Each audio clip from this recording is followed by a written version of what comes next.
नहीं, सीएम रेखा गुप्ता विकास की नई नई स्कीम लेके आ रही है, कह रही है पौधे लगाओ। तो वही पौधा लगाना कौन सा पाप है? मैं किसी पार्टी का पक्ष नहीं ले रहा हूँ यहाँ पर। मैं राष्ट्र का पक्ष लूंगा। मैं कांग्रेस, बीजेपी, सपा, बसपा, आम आदमी पार्टी किसी की बात नहीं कर रहा। पौधा लगाना कौन सा पाप है? आप ऑक्सीजन नहीं लेते हैं? आप ऑक्सीजन नहीं लेते हैं? दिल्ली में पॉल्यूशन का स्तर क्या आपको नहीं पता है? तो पौधा लगाना क्या गलत क्या है? आज आप मुझे बताइए, दिल्ली के अंदर जितनी कॉलोनीज हैं, आप देखिए, जनकपुरी है, उत्तम नगर है, धौला कुआं से दरगाह एरिया ले लीजिए, और आप कालका जी ले लीजिए, गोविंदपुरी ले लीजिए, उधर आप जहांगीरपुरी ले लीजिए, खिचड़ीपुर ले लीजिए, जितने भी एरिया हैं, मयूर विहार ले लीजिए, इधर आप क्या नाम है अपना, प्रहलादपुर का एरिया ले लीजिए, संगम विहार ले लीजिए, खानपुर ले लीजिए। साकेत में थोड़ा बहुत आपको पर्यावरण देखने को मिल जाएगा, क्योंकि वो प्लानिंग से बसी। जीके में थोड़ा बहुत मिल जाएगा, लेकिन जो पॉश एरिया छोड़ करके, आज आपको पेड़ देखने को नहीं मिलेगा। आबादी बढ़ती जा रही है, ऑक्सीजन कहाँ से आएगा? कहाँ से आएगा बताइए? मौसम तापमान आगे पीछे होता है, पर्यावरण को नुकसान हो रहा है, उसको पूर्ति कौन करेगा? आज नोएडा टाउनशिप प्लान हो रही है पूरी। आज नोएडा में ग्रीनरी का पूरा ध्यान रखा जा रहा है, नहीं जा रहा है?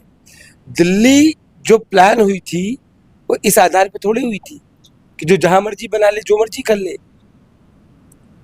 अगर दिल्ली में कितने ऐसे इलाके हैं जहां पर अगर अभी खुदा न खास्ता आग लग जाए, आप दमकल नहीं पहुंचा सकते। मेरा दिल दहलता है देख करके इस चीज को कि दिल्ली की जो कॉलोनियां हैं, उन कॉलोनियों में यदि आग लग जाए, कोई बात हो, कोई दिक्कत हो, आप एम्बुलेंस कैसे भेजेंगे? जान माल की रक्षा कैसे करेंगे? आपको शुद्ध सांस कैसे मिलेगी? दिल्ली में हर चौथा व्यक्ति सांस का मरीज हो रहा है, कहाँ से लाएंगे आप? तो क्या सीएम रेखा गुप्ता यहाँ गरीब हटाएंगे या गरीबी हटाएंगे या फिर गरीब को ही हटाएंगे? ये रेखा गुप्ता जी से पूछिए आप। ये सवाल उनके मन में क्या चल रहा है, तो मैं पर्चा बनाऊं उनका। अब उसके लिए रेखा गुप्ता जी अर्जी लगाए आकर के, हमारे दिव्य दरबार में हम पर्चा बनाए। देखिए, राजनीति है। यूपी में योगी आदित्यनाथ के तर्ज पर आज देश का हर मुख्यमंत्री राजनीति करना चाह रहा है। ठीक, लोगों को पसंद आ रहा है बुलडोजर कल्चर, लोगों को पसंद आ रहा है मजबूत कानून व्यवस्था, लोगों को पसंद आ रहा है हिंदुत्व के लिए लड़ना बोलना। तो आज हर मुख्यमंत्री अपने अंदर योगी आदित्यनाथ को लाना चाह रहा है।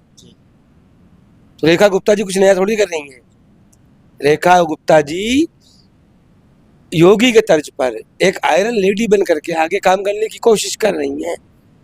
तो सहयोग करना चाहिए। जब तक अच्छा करेंगे सहयोग होगा, जब बुरा करेंगे तो विरोध शुरू होगा। इसमें समस्या है ही नहीं कोई। तो क्या गरीब इतनी मेहनत करके 2 वक्त की रोटी कमाकर और उसके बाद में कैसे भी अपना मकान बनाता है, मकान बनाने के बाद में फिर सरकार आती है, उस पर बुलडोजर एक्शन चलाकर उसको ध्वस्त कर देती है, तो क्या यह सही है? गलत है ये। सरकार को उस समय आंख नाक कान खोल कर रखना चाहिए, सख्ती से रखना चाहिए, जिस समय एक घर एक झुग्गी बस रही होती है। सरकार को उस कानून को सख्ती से पालन करना चाहिए कि जिस समय लोग घर बना रहे होते हैं, बनने से पहले रोक देना संतोष है, बनने के बाद टूट जाना कष्टप्रद है।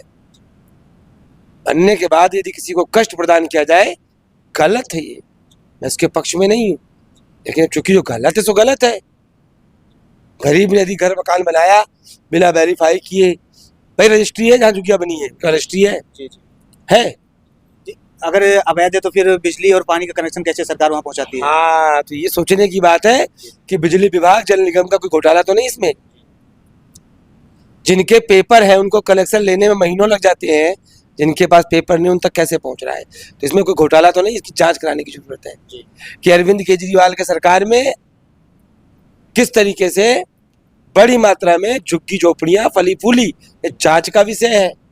मैं तो कहता हूं इस पर जांच होनी चाहिए, ये जांच का विषय है।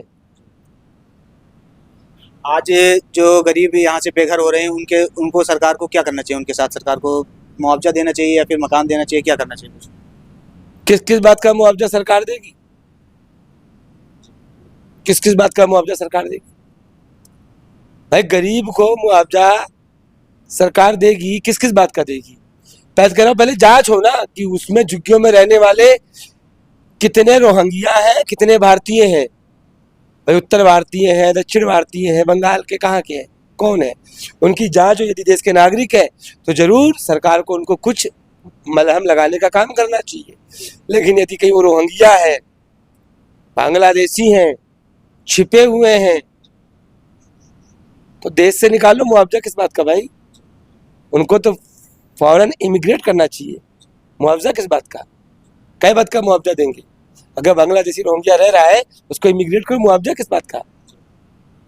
अगर देश का नागरिक है तो उसके जीवन यापन के लिए, उसकी सहूलियत के लिए सरकार को कुछ ना कुछ करना चाहिए। जी चलिए ठीक है, बाकी आपकी पूरी वीडियो पर क्या बातचीत पर क्या प्रतिक्रिया कमेंट बॉक्स में जरूर दिए। धन्यवाद।